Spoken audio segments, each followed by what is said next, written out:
Вітаю, друзі! Це тема Дня Крим на Суспільному. В студії з вами ведуча Лариса Волошина. 9747 земельних ділянок в окупованому Криму, що належать громадянам України, потрапляють під указ президента Російської Федерації Володимира Путіна про заборону для іноземців володіти землею на півострові. Про це повідомляє окупаційний Держкомреєстр. Тепер їх власникам доведеться протягом року або продати свої наділи, або вони будуть конфісковані. В цьому списку не враховуються території Симферополя, Джанкоя, Красноперекопська, а також Білогорського, Красногвардійського і Первомайського районів. Загалом громадянам, яких Росія вважає іноземцями, в окупованому Криму належить понад 11,5 тисяч земельних ділянок.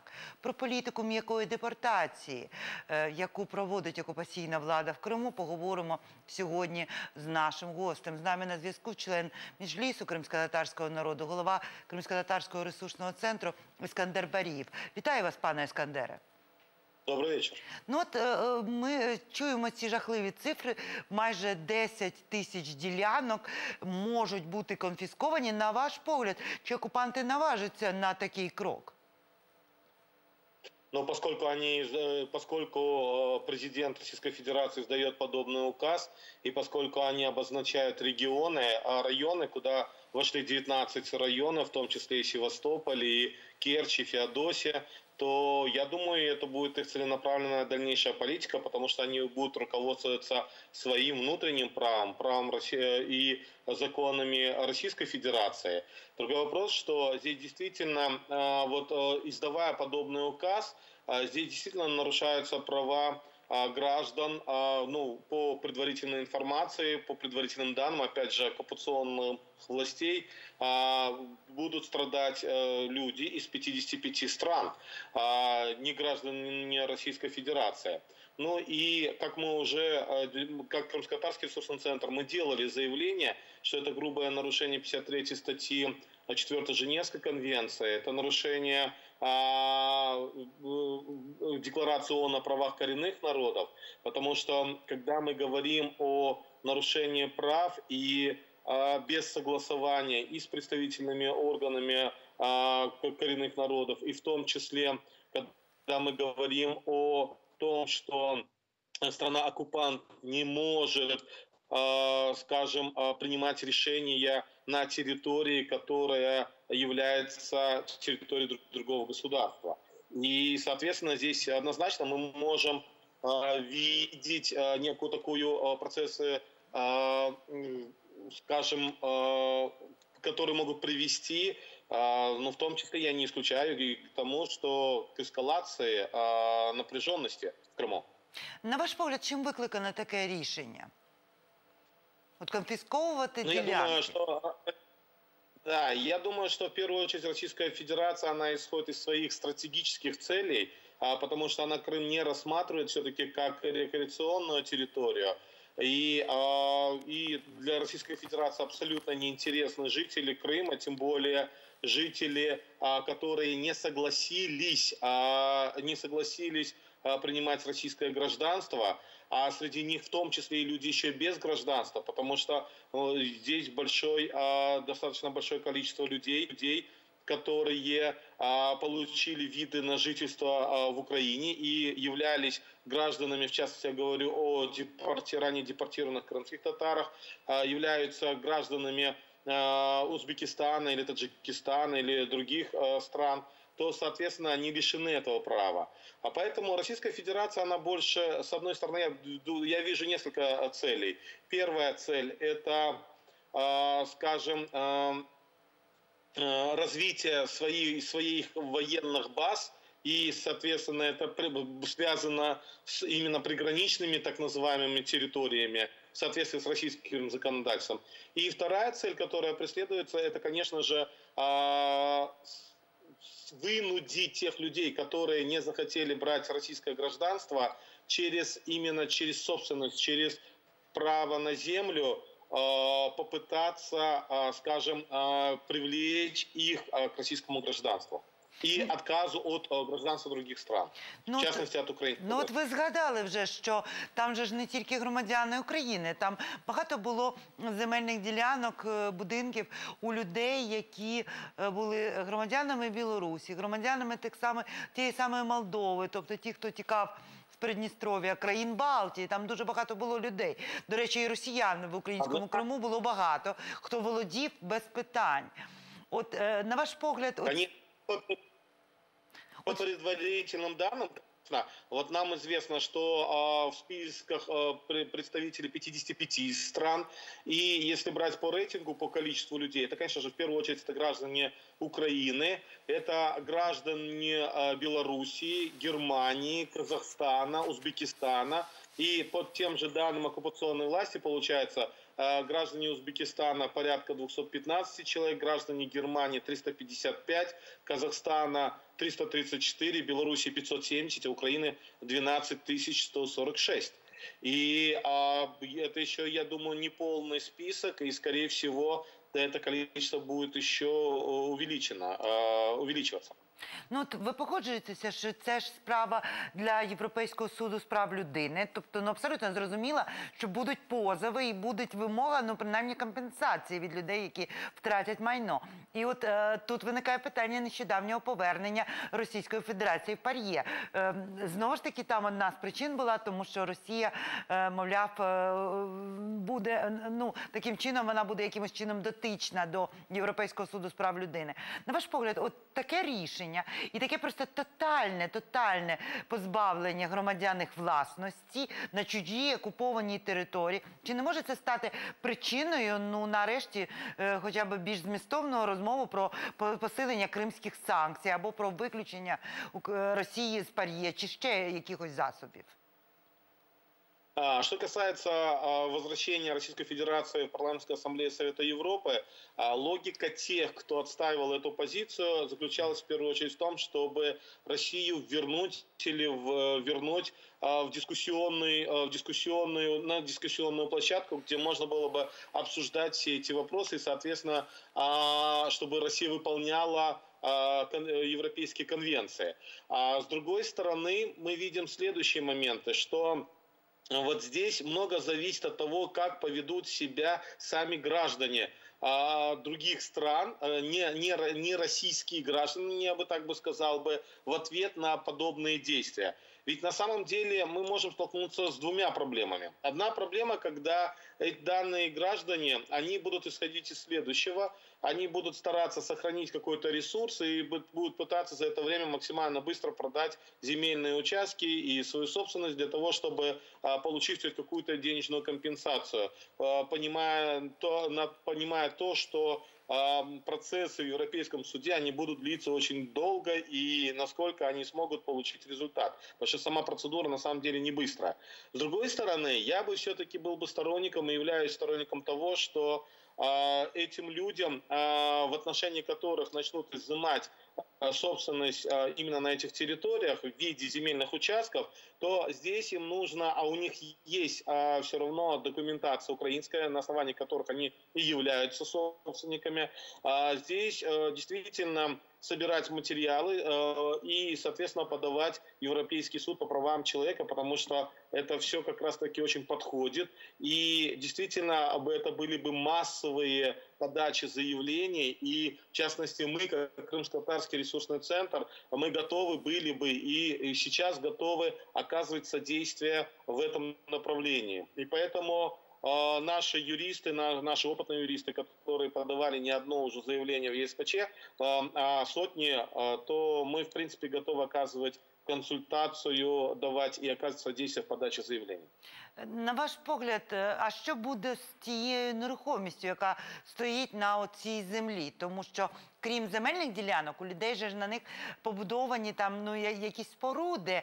І чи буде стосуватися ця конфіскація, в тому числі і майна, нерухомого майна?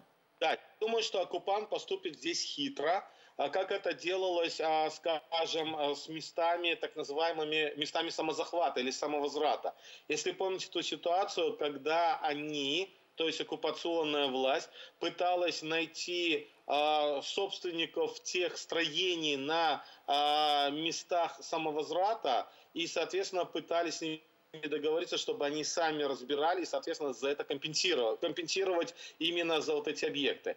Поэтому я думаю, что оккупант, дабы избежать вот всяких вот таких дальнейших судебных процессов и продемонстрировать международному сообществу, что так называемая Россия, это, вернее, Россия так называемая, все-таки так называемая правовая страна, они будут пытаться наладить определенные коммуникации с собственниками и предлагать им либо компенсировать непосредственно за сами строения, либо, скажем, предлагать их разобрать. Тобто я правильно розумію, що людина, яка візьме гроші, компенсацію, що вона втрачає можливість подавати до Європейського суду з прав людини через те, що вона вже продала своє майно. Я правильно розумію?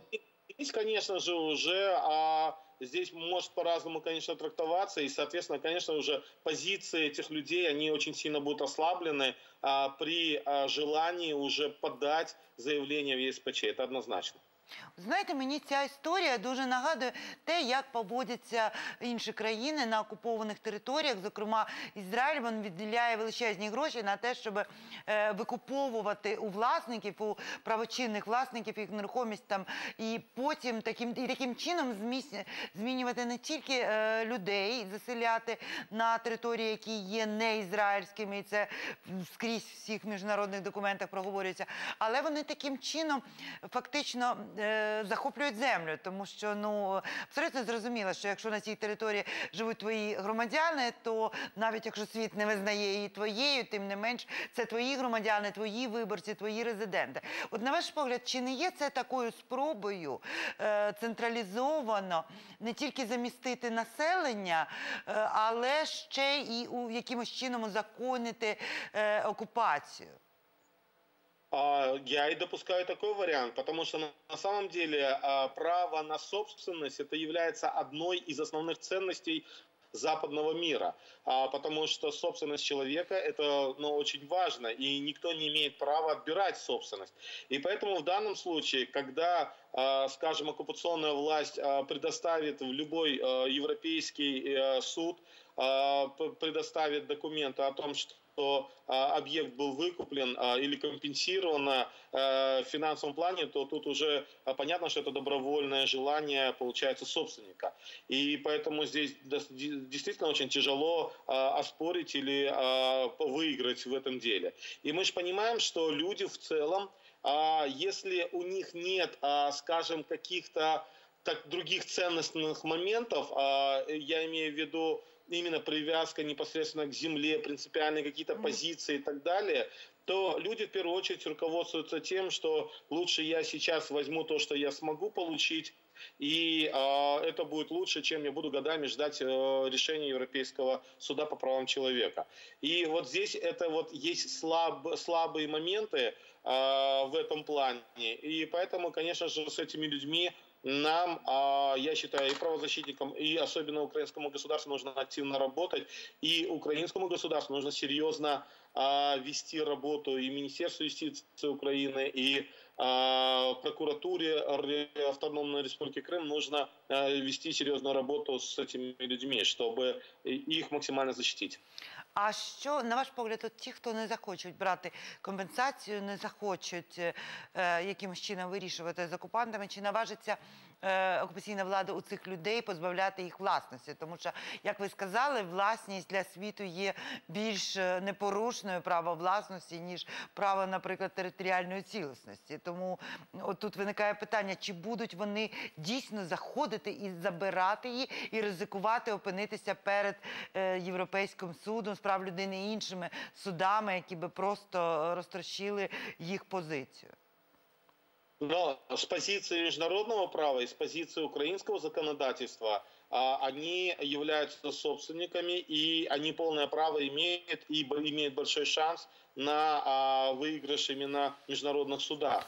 И поэтому я считаю, что здесь просто нужно вести серьезную информационную кампанию с этими людьми, потому что понятно, что вот эти списки большие, где кто проживает из этих людей, кто какой категории, потому что здесь однозначно, возможно, есть и условно бывшие украинские чиновники, которые, может быть, не захотели бы, скажем, проявлять активность в этом вопросе, но в том числе есть и обычные граждане, поэтому для нас все равно, я считаю, что мы просто должны обеспечить защиту наших граждан и обеспечить их право на собственность, потому что сегодня это 19 регионов и связано именно с внесением, с расширением территорий в рамках российского законодательства. Завтра они еще что-то придумают и так перехватят весь Крым и попытаются продемонстрировать международному сообществу, что в принципе это все приобретено на законных основаниях. И кроме того, они делают все, чтобы действительно либо склонить граждан Украины, которые не приняли украинское, российское гражданство, расчистить территорию и заселить своим населением. Ну, от ми бачимо вже реакцію, наприклад, Франція засудила от це рішення, при тому, що ми знаємо, що французи дуже обережні щодо Росії, визнання її окупаційного статусу, і тут це просто таке величезне обурення. І от на ваш погляд, чи є можливість у України зараз все ж таки це питання не чекати, як будуть чиняти власники, тому що багато з власників, от, наприклад, ви чи я, ми не можемо навіть поїхати в Крим і відстоювати свою власність, про що мова. І, тобто не чекати, поки власники підуть самі до Європейського суду з прав людини, чи Україна як держава на державному рівні піднімати це питання в Радбезі, ну, тому що це вже певна така, знаєте, явка з повинною, коли Російська Федерація принимая подобные законы. Ну, насколько я знаю, была реакция, конечно, Министерства иностранных дел Украины. Были заявления не только французского МИДа, были заявления и МИДа США, ряда других западных стран Европейского Союза. Поэтому я думаю, что здесь как раз-таки для украинских и правозащитников, и украинских адвокатов, и юристов достаточно интересная ситуация складывается, потому что мы будем вести речь не только о гражданах Украины в данном случае, мы можем вести речь о гражданах, в том числе и тех стран, которые являются сегодня нашими союзниками, нашими партнерами в данном вопросе. Это страны Запада, потому что, как мы уже говорили, там есть и граждане Германии, есть там граждане балтийских стран и ряда других, и поэтому мы четко понимаем, насколько страны западного мира жестко отстаивают позицию своих граждан. И я думаю, это как раз тот хороший случай, с которым можно было бы воспользоваться. И еще раз я хочу напомнить, что мы в том числе должны систематически говорить о том, что здесь еще и нарушаются права коренного народа, крымско-татарского народа. И здесь грубые нарушения ряда статей, там 28, 29, 30, 31 статей Декларации ООН о правах коренных народов. И поэтому здесь для нас все возможности, в том числе включить вот данные действия и в дело Украина против Российской Федерации в Международном суде ООН, как дискриминация по национальному признаку, там же по 2 конвенциям, и одна из конвенций как раз и подходит, что граждане Украины лишаются права на землю, и в том числе дискриминация именно в отношении коренного народа. Ну, щодо кримських татар, багато земельних ділянок мають відношення до якраз у цієї процедури повернення корінного народу на батьківщину. Люди один раз втратили майно, повернулися, придбали чи отримали земельні ділянки, будували в чистому полі собі житло, зводили господарство і тепер раптом знову. От на ваш погляд, ви вже сказали, що це можна інкримінувати як порушення по дискримінації. А от той факт, що це майно, яке, в принципі, є було певною такою, люди отримували це майно після того, як їх родини вже один раз втрачали. Чи може це бути якимось посиленням, чи говорити про це питання, що для репатріантів фактично Російська Федерація, при тому, що вона говорить про те, як реабілітуються всі народи, просто скоро буде вже 18 травня, і ми пам'ятаємо, як Путін розказував про те, що Росія реабілітує всі народи, які були депортовані. І отут оце. Чи є якісь ще майданчики, де можна піднімати оце питання, як Росія поводиться з кримськими татарами після того, як вони повернулися на свою батьківщину, щось, або якісь міжнародні інституції, які займаються корінними народами, або якісь інші, крім Європейського суду з прав людини, щось таке, де можна було системно піднімати це питання і говорити про системне порушення? Ну, однозначно мы можем говорить, и мы говорим об этом, это экспертный механизм по правам коренных народов, который является консультативным органом Совета по правам человека. В том числе это и постоянный форум ООН по вопросам коренных народов, где мы также поднимаем данные вопросы. Далее, когда мы говорим о площадках, вот здесь очень важно было бы, чтобы Украина все-таки ратифицировала МОД 169. Это как раз-таки таким образом появилась бы новая площадка, где мы могли бы в том числе и говорить о праве на землю и пользовании землей коренными народами. И у Украины появилась бы дополнительная площадка. Ну и, на мой взгляд, еще очень важный момент. Нужно доводить все-таки расследование депортации как геноцида до конца и до суда, и должно быть судебное решение для того, чтобы у нас было больше возможностей как на политическом, так и на правовом, процессуальном уровне, скажем, привлекать больше сторонников, которые будут признавать депортацию актом геноцида. Потому что даже сегодняшние действия, и если мы вспомним те решения парламентов Латвии и Литвы в 2019 году, то их решения были о признании депортации геноцидом не просто как тот факт тех событий, а в контексте продолжающихся сегодня событий в Крыму, начиная с 2014 года, как продолжающийся геноцид в отношении коренного народа. И это очень важные посылы, которые могли бы системно способствовать, скажем, продовженню санкційної політики в отношении страны-агресора. Пане Скандере, в мене тут є ще одна тема, яка теж говорить про те, що Російська Федерація просто вже маніпулює міжнародним правом, взагалі правом. От, до прикладу, 13 квітня стало відомо, що в окупованому Криму російські слідчі висунули звинувачення проти лідера кримськотатарського народу Мустафи Джемілєва. Там є кілька статей, і, як говорить Микола Полозов, який брав участь у слідчих діях, який якраз представляє інтереси Мустафи Ага, він говорить, що крім незаконного перетину кордону, про який говорить Російська Федерація, тобто мова йде про 3 травня 2014 року, про випадок, коли Мустафу Джемілєва не пустили в Крим, і незаконна, там є ще одна стаття, це незаконне придбання, збут і перевезення зброї, тобто там теж, але є ще одна справа, це незаконне збереження вогнепальної зброї, що створила умови для його використання іншою особою.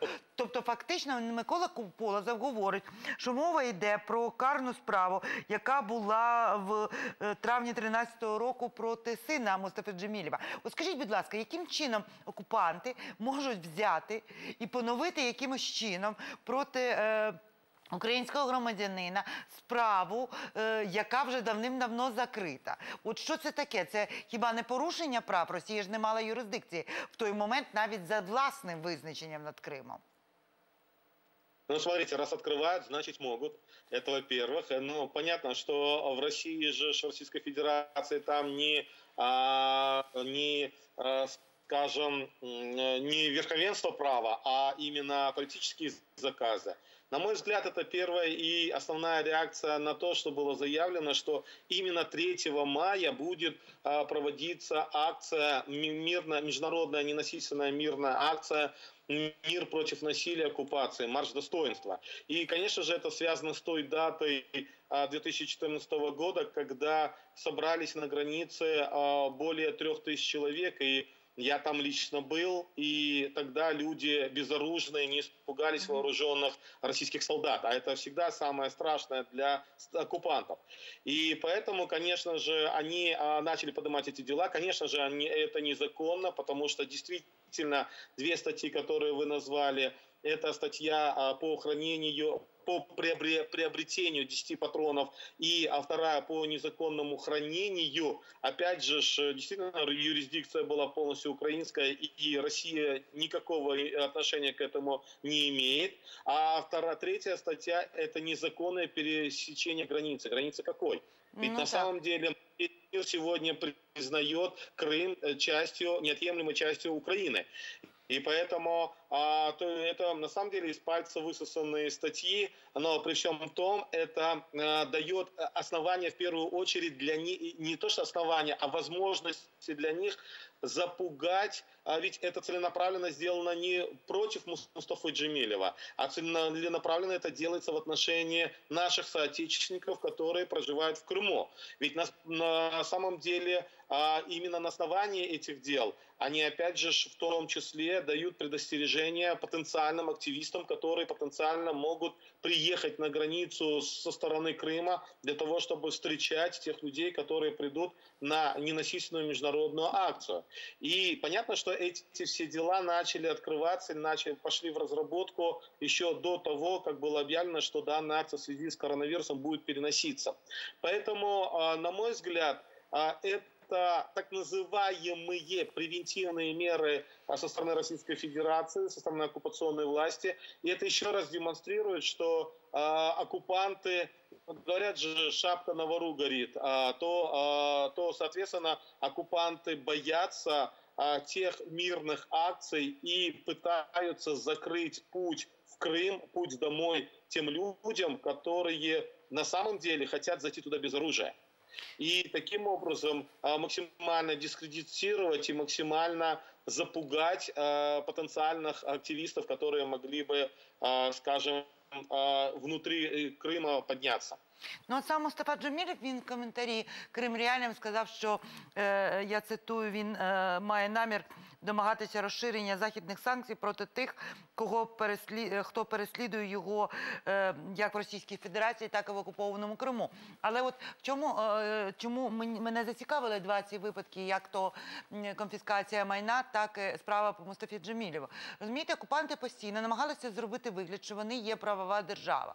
Це ми постійно говоримо, що незаконно те, що вони роблять. Ці справи по Хизбут-Тахрір, де складом злочину є молитва. Тобто людей звинувачують в тому, що вони хочуть повалити владу в Кремлі, а як доказ наводять те, що вони десь помолилися. Ну, тобто, це от це аправові речі, те, що відбувається. Але все одно вони намагалися дотриматися пристойності. Навіть в справі проти Ахтема, коли його звинувачували в тому, що він є організатором масових заворушень, до цього була спроба якимось чином довести, що там були якісь масові заворушення. Тобто Росія намагалася довести, що вона має право на цей суд. Тут ми бачимо, по-перше, справи щодо подій 12-13 року, які до Росії не мають відношення. Якщо ми говоримо про конфіскацію майна, то всі ми пам'ятаємо, тобто права немає зворотньої сили. Росія може думати все, що вона хоче з приводу власності, але власність була надбана, і вона була надбана, тобто позбавити права постфактум неможливо. От на ваш погляд, чому росіяни зараз настільки зухвало, просто, вже не ховаючись, починають порушувати навіть власні закони, власні права, які в них там десь прописані? Чому? Що поспішає? Що змушує їх так поспішати? В данном случае, опять же, я считаю, что они спешат и предпринимают такие действия, потому что, смотрите, за эти дни они вновь открыли уголовное производство не только в отношении Мустафы Джемилева, но и в отношении председателя Меджлиса Чубарова Рифата. И здесь как раз-таки, на мой взгляд, опять же, это целенаправленная политика в первую очередь, чтобы сорвать, скажем, эффективность и сорвать ту акцию, о которой было заявлено, потому что 3 мая уже, в принципе, на носу. И я еще раз повторю, они не знали, не думали о том, что будет перенесена дата, будет карантин. Другой вопрос, что как дальше поступать и как реагировать, вот здесь, опять же, Российская Федерация, как оккупант, она будет продолжать свои репрессивные действия. С нашей стороны, говоря о персональных санкциях, должна быть системная работа в этом направлении, потому что на самом деле в этом плане не так просто, и мы непосредственно занимаемся этими вопросами, потому что только 6 стран сегодня в западном мире имеют законы, аналоги акта Магнитского, с помощью которых можно использовать, скажем так, использовать персональные санкции. Но при всем том, нам нужно работать над расширением тех стран, увеличением тех стран, у которых могут появиться подобные акты Магнитского.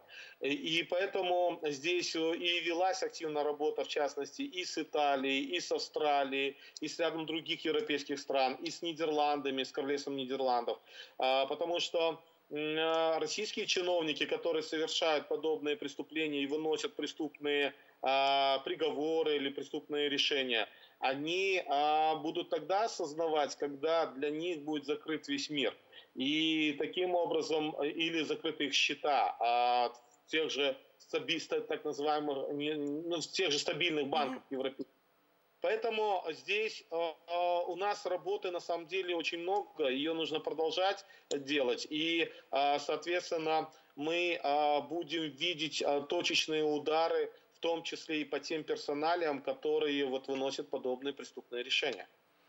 Ще одне питання в мене, воно стосується обміну. Було заявлено, президент Зеленський говорив про те, що є досягнення в нормандському форматі, було досягнення про обмін, потім говорилося про списки, про 200 людей, включно з кримськими татарами, з тими бранцями, які знаходяться як окупанти утримують як в окупованому Криму, так і на території Російської Федерації. І ось вже останні повідомлення, що обміняють всього кілька осіб, і це будуть тільки ті, хто знаходиться в так званих ДНР, ЛНР.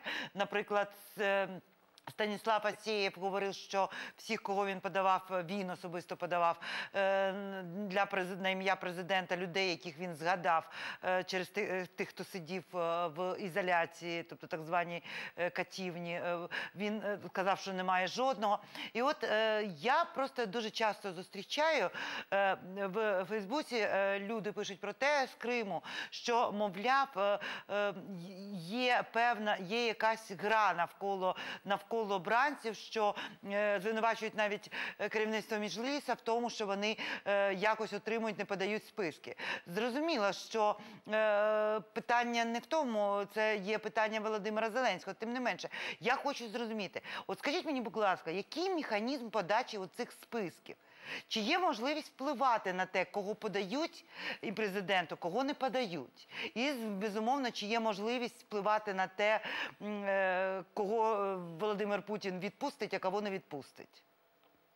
Знаете, на самом деле, что самое страшное в этом вопросе, что и украинские чиновники, и даже ряд правозащитников начинают больше на этой теме пиариться, нежели оказывать содействие в этом процессе. И это на самом деле очень страшно, потому что на самом деле те судьбы этих людей, которые находятся в СИЗО и в колониях, и судьбы их семей, они ждут, они живут надеждами, они ожидают каких-то решений. И я просто приведу несколько коротких таких примеров. К примеру, еще в декабре месяце месяце, когда многообещающие говорили об обмене, я еще в ноябре месяце заявлял, что если даже мы будем рассматривать этот обмен, то там не будет крымчан, именно крымских политзаключенных. Так же, как я и не верю, что в последующих этих всех форматах обмена по нормандскому формату не будет там крымских.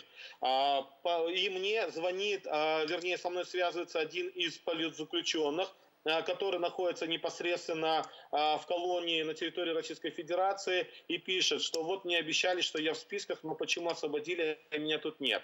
А оказывается, что по этому человеку даже те правозащитники, которые много ему обещали, они даже не подали документы в Европейский суд по правам человека. Что мы взяли и, конечно же, сделали. А он самостоятельно добивался кассационной жалобы, выиграл кассацию непосредственно самостоятельно, без адвокатов, и смог это совершить. Я еще раз хочу напомнить следующее, что когда мы говорим о политзаключенных и об обмене, то мы имели шанс, когда у нас, скажем, локомотивом обмена являлись моряки. И тогда мы могли максимально обменять именно политзаключенных Крыма. Тогда они только включили тех людей, которые действительно, такие как Сенцов, Балух, которые являются токсичными для Российской Федерации. Они избавились через это. Мы сможем, опять же, вернуться к крымским политзаключенным об обмене только тогда, когда у нас активно будет идти процесс в Международном суде Украины против России, когда у нас будут активно идти процессы, именно связанные напрямую с Крымом. Или если речь будет идти, скажем, о тех вопросах, в которых заинтересована Россия. Это вопрос подачи воды. Поэтому здесь говорить о нормандском формате, говорить об обмене, ну, я считаю, это просто пиар, и это нечестно перед родственниками и перед самими политзаключенными. В том числе некоторые чиновники начинают заявлять о некоторых цифрах. Честно говоря, некоторые чиновники говорят, что они подали список 86 человек крымских татар. Но поверьте мне, по нашим данным Крымско-Татарского ресурсного центра, нет 86 крымских татар, которые сидят в СИЗО и в колониях. Нет столько. А тех, которые находятся под надзором или условно, то они никогда не захотят пойти на обмен, потому что если даже их свобода ограничена, они находятся у себя дома и находятся со своими близкими. И они принципиально будут находиться у себя дома. И поэтому здесь вот эти вот заявления, вот эти вот пиарные действия, на мой взгляд, они больше приносят вреда, чем пользы.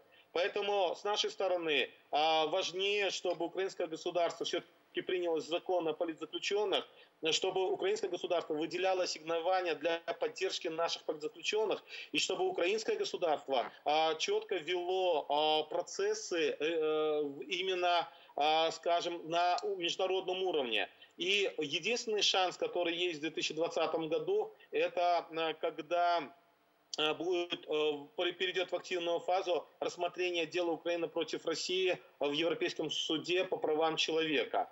Вот как раз-таки наша задача сделать все, чтобы Российская Федерация была заинтересована в избавлении от политзаключенных, то, как это происходило в связи с победой Украины в Международном трибунале по морскому праву. И как вы помните. Поэтому, когда речь идет только о нормандском формате, и речь идет о том, что речь о урегулировании, так сказать, конфликта на Востоке, то понятно, что Российская Федерация не будет включать туда крымских политзаключенных.